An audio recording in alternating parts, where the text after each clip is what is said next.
being able to give ourselves permission to feel good this month is important to have in our cells, in our bodies, in our wiring, because it has been an intense 6 months and year and 2 years, and the end of this year is going to be intense. So this is when we really have to do the work of like, what do I need to feel good now that is actually serving me long term? And it's like a supplement, that you can take every day. Little things. How can I feel good today? How can I choose over and over and over? And that is what's going to carry us through together and to help us find each other.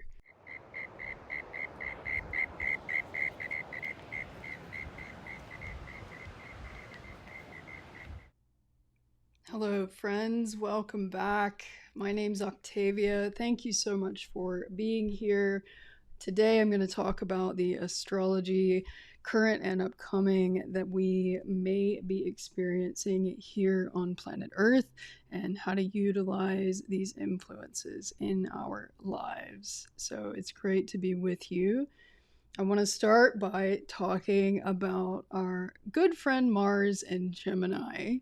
So Mars as a planet can represent all outgoing activity. It's kind of like working overtime for like 2 weeks straight. Mars has been quite in the spotlight in Gemini, and it's been a noticeable shift since Mars has entered there as of August 20th. So thankfully we've moved out of all of the really tense, tight, fixed sign T-square and Grand Cross sort of gridlock that accompanied much of the second half of July and August. And so with the mutable signs, Gemini, Virgo, Pisces, and Sag, we are feeling that loosen up a bit for us in the day-to-day.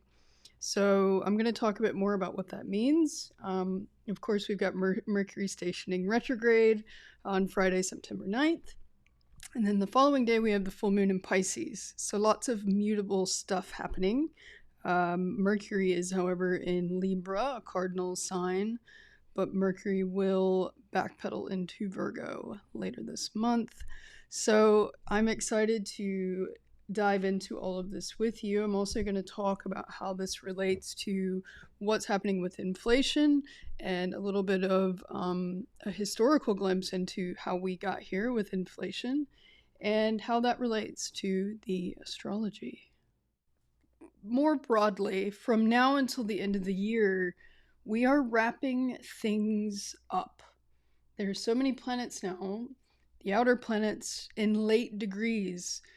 Pluto, Neptune, Uranus, Saturn. Uranus is a little bit earlier in, but still more than halfway. So as of early 2023, Saturn's going to go into Pisces, Pluto's going to go into Aquarius, and Mars will have finally changed signs from Gemini into Cancer. So as of March of 2023, everything is going to be different, very different than it is now.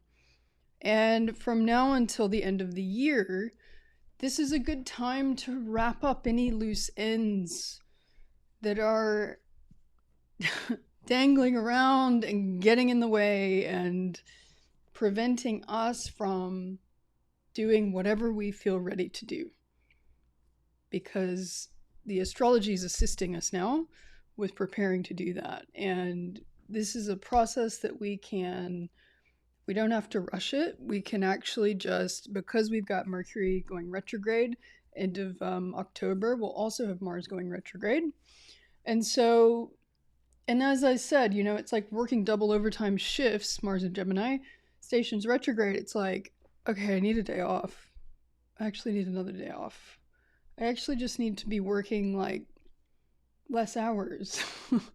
That's Mars retrograde. It's like, hang on. I need to, get off of message boards, get off of social media and stop posting so much because it's just pulling me into this, whatever it may be, whatever outgoing activity is getting excessive to the point of interfering, and with other parts of life that are valuable and meaningful where you want to put your energy. This is what Mars in retrograde is going to be helpful in looking at and recalibrating. I had a really funny experience the other day. I went to I used to do rock climbing, indoor rock climbing, and I wanted to try out bouldering nearby where I'm staying. And I went to a class, and it was so funny. The teacher, he's this college student, and he was telling me, it was just he and I, no one else showed up to the group. But he kept saying these really profound things about, bouldering that actually apply to life. And he kept saying, you're really good at supporting yourself where you are, but you're not thinking about supporting yourself where you're going. And I was like laughing, like hanging up on this wall, like giggling, being like, I have to calm down. It's just too good, And that's what a lot of this is about. I mean, we've gotten really good at like managing how to support ourselves where we are, and we're used to that. And we, as humans, we like to get used to doing things in a certain way, so that we can stay safe and comfortable and all that stuff. But there is so much changing, especially with these outer planets getting ready to change signs. Everything's going to be quite different. So changing that mentality from, okay, this is how I can really support myself right here, right now, to, okay, well, what about, like, can I envision myself? Where does my hand want to go? Where will my foot rest? Where will I be able to lean into things and pull back on things? This is the bouldering analogy still, but and a lot of, he continued to say, just imagine yourself doing it before you do it.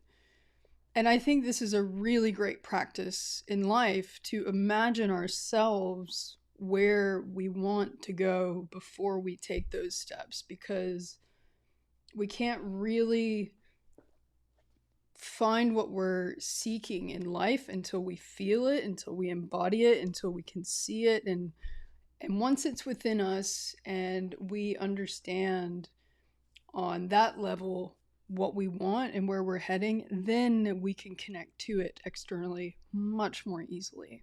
Leading up to this full moon, as we're in Virgo season, and Virgo is the earth sign that is about refining and specifying, critiquing and improving, it can get very heady. Yeah, we've got Mars is in an air sign. We've got Sun, and soon we will have Venus in Virgo as of September 5th. And we've got Saturn in Aquarius.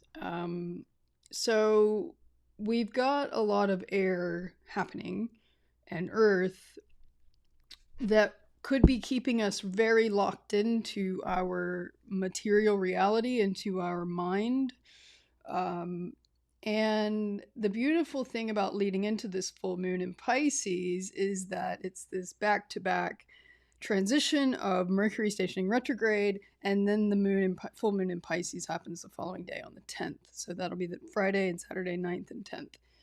And I think that this will feel really nice after all of the nitty-gritty cerebral sort of assessing that we've all been doing, which has its place, of course. There's nothing wrong with that sort of stuff. It's just going to give us a chance to pull back from the minutia and to make it less personal, to make it less specific, to make it less, there's a certain amount of, like, the more honed into the nuances one gets over a period of time, the harder it is to see the big picture, right? It's just, it can become debilitating if we don't have that distance to be able to give us a different perspective of whatever it is. I mean, This is true in art, in music, in writing.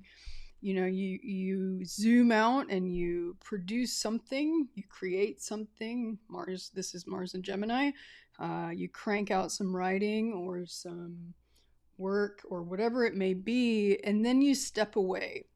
They've actually done studies too that have identified this part of our intelligence, that is specifically only activated, and it's highly intelligent, highly refined evolutionary part of us that synthesizes everything in the background once we move away from it. And so this is why it's really hard to cram for an exam or a test right before, because if we don't have that space in between what we're taking in, and what we're creating, if we don't have that time to integrate that information or that process, then it's very difficult for it to successfully be executed. So I think that's an important thing to remember, because things will get a bit murky and confusing towards the middle of September. And it's good to remember that that's okay, to let go of needing to know when it feels elusive. This is, Neptune's medicine. And this full moon will be in range of Neptune and Pisces in a couple days following it. When the moon's in final degrees of Pisces, it will also feel a bit, like what's going on? What was I doing? And that's okay, because again, we don't need to be working double shifts for days on end. We can actually pull back and watch a movie or go for a walk or enjoy some music or whatever it may be. And also, this is a great month for connecting with other people. Mercury opposing Jupiter is this, like I said, this transit that's going to be happening the first time on the 2nd of September.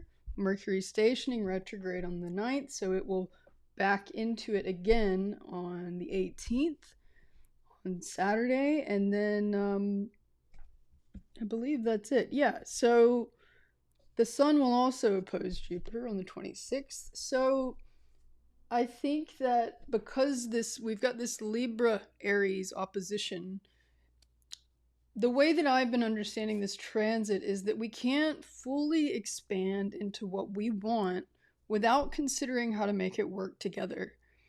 There are so many things that, ideas and visions we may have, but ultimately nothing significant is created in isolation. The magic happens when we integrate it and share it with other people. And this is what the new paradigm is all about. This is what Pluto in Aquarius is all about in its higher octave. This is what Saturn in Pisces is all about. It's about understanding how we can work together with our ideas, with our visions of the future, and with what we know is ready to come through by sharing it. And this is a great month to do that. A lot of folks have had big shifts in their life and they don't necessarily feel connected in the same way to who they've been connected with, whatever it is, the groups of friends, the colleagues at work, whatever it may be. So if you're listening to this and you feel alone, like you've experienced a loss in connection with the people that you've been close with up to this point, just know that that's normal, and that actually everyone's going through that on some level that's committed to evolving.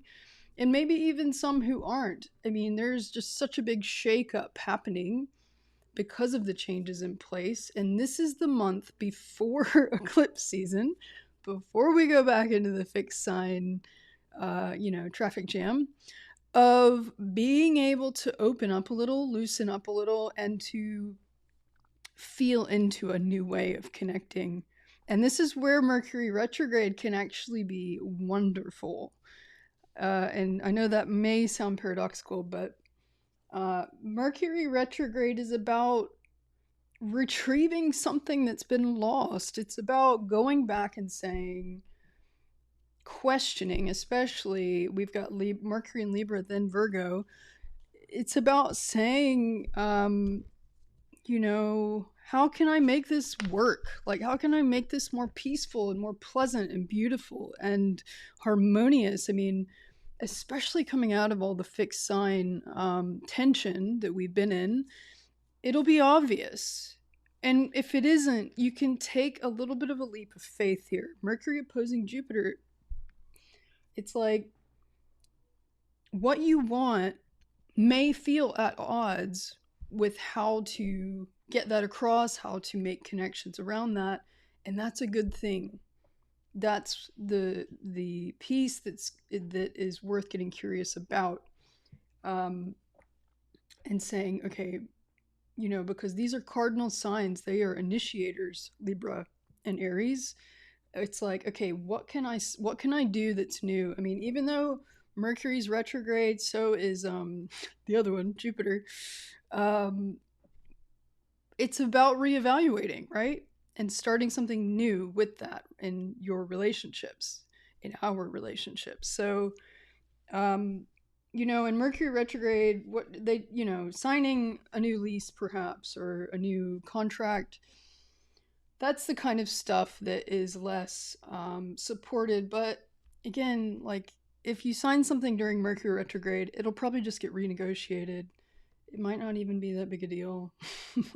It's just good to trust what's coming in and what's alive for you, and also what's dead to you, what is draining and sucking and heavy. That stuff can also have some inquiry around it. So especially with a full moon in Pisces, I think being able to give ourselves permission to feel good this month is important to have in our cells, in our bodies, in our wiring, because it has been an intense 6 months and year and 2 years, and the end of this year is going to be intense.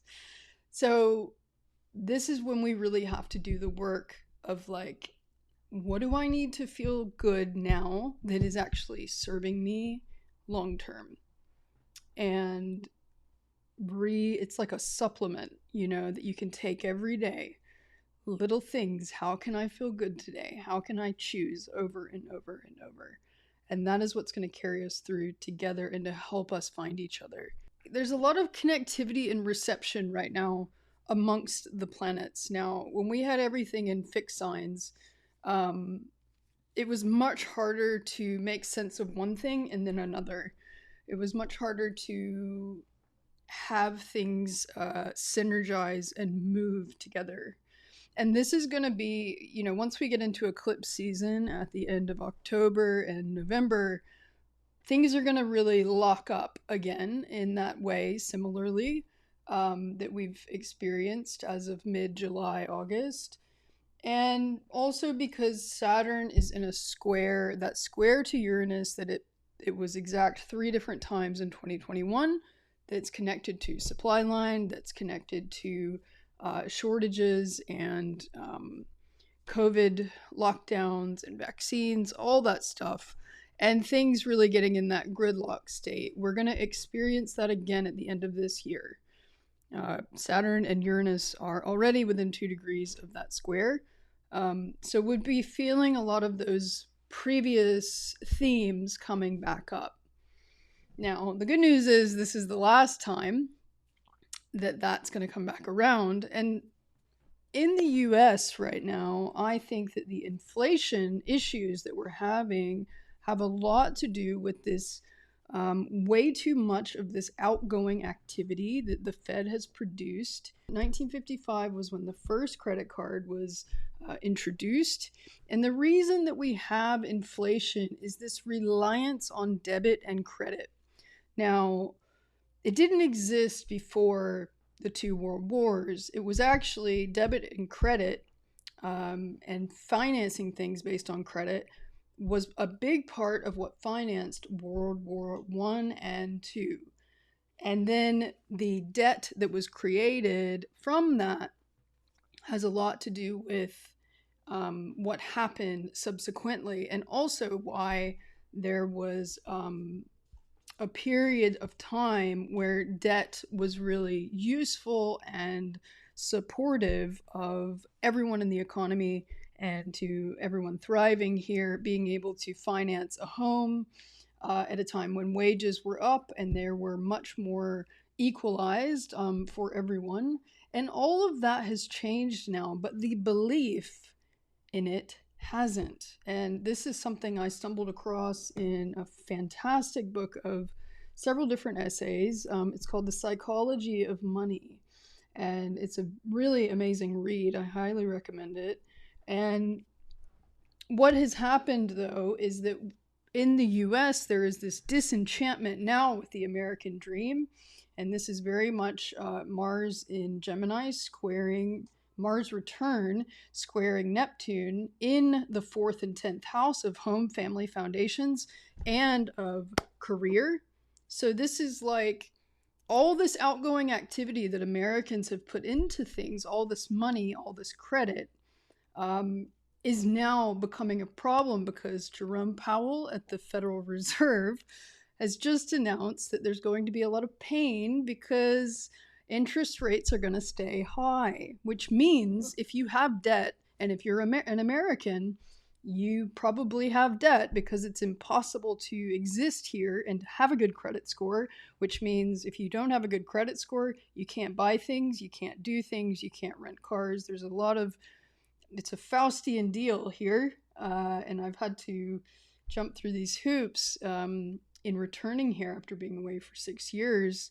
And what ends up happening is you have to accrue debt so your credit score can go up so that you can then get loans for other things and your credit score can remain at a certain point, at a certain level, so that you can continue to do things that you want to do, even renting a place. It's really locked into everything now. So if you do all these things, and as a good citizen, as you're expected to do to be able to have the freedoms here in the US, then you likely accrue debt. And the unfortunate thing that's happening now, according to Jerome Powell at the Federal Reserve, is that the interest rates have been raised and they are going to continue to stay there, and they're essentially creating a recession because of inflation. Now, again, why is inflation there? Because there's an over-reliance on debit and credit. And who does this impact, right? Just consider for a moment who the consequences of this system land on. The consumers, of course, because now, whatever that debt is that people are paying off, now the interest rates are going higher. Inflation is high, so people can't afford the debt to pay it off. People can't afford to pay the interest on the debt because it's gone up. They also can't afford to pay it off because everything's expensive, groceries and so forth. So what do people have to do? File for bankruptcy. And so this is where it's so interesting that we are readdressing these things in the US now in terms of money, because again, we can't fully expand into what we want without considering how to make it work for everyone. And right now, it's not working for, another book I wanted to reference here, Skin in the Game by Nassim Taleb. He talks about how the people in power, it's a problem that there are no consequences on them. They have no skin in the game for the decisions that they are making. He talks about policyholders who go into other countries, starting, creating, and generating war for the sake of virtue signaling. But they never see those consequences firsthand. And unfortunately, a lot of the folks in power are getting further and further removed from the consequences of their actions. And so this is where we have to look at these things and on a personal level, and to decide what we want to create with our lives. Now that we can see what isn't working, we can see where the system isn't really giving us what it's saying it's giving us. And this is the other thing that in the psychology of money, he talks about the Trump era. With Trump supporters, what we have to realize is that in the last 35 years, because of the changes that have occurred around what's possible economically in terms of buying, loaning, and spending and earning, because it was so good after World War II and 2 generations ago, it felt really good to be able to instill that reality of the American dream. And the reason that that belief has held on is because it felt good to know collectively that that was possible. Again, this is from the psychology of money. I'm paraphrasing here, but my take on this, after reading it and from an astrological point of view, is that because this was a belief, a reality that felt so good, this is why it has this longevity. And now we have to recreate what feels good now based on this current reality. And the difference is that people, the Trump supporters, to look at them and say, because a lot of people collectively are waking up to the fact that a lot of things are not as they were told they would be. And I think that's true for everyone, regardless of your affiliation. That there's a lot of disappointment and there's a lot of anger about that. If you add in social media, Facebook, algorithms that profit off of outrage. So if you add that to the mix, you get a lot of folks who are fed up with how it's been, or rather how it's turned out for them. And they are willing to go there. It's a very fuck it kind of stance. It's like, I want anything other than this. And that's what Trump is the manifestation of. And it's important for us to remember that, because he is very locked into the American dream. I mean, he is a manifestation of what the systems here support or have supported in the past. Now, what we do have to be mindful of in a moment like this is that the future does not necessarily have to be defined by the past. We can look at the past, see it as it is, right? And this is a very key thing to stay conscious of during these retrograde cycles, because we do have a lens toward the past, retrograde, of course, with Mars and Mercury. But it needs to be a little bit objective. And thankfully, we have, signs like Gemini, air signs, Libra, even Virgo are good at maintaining some objectivity.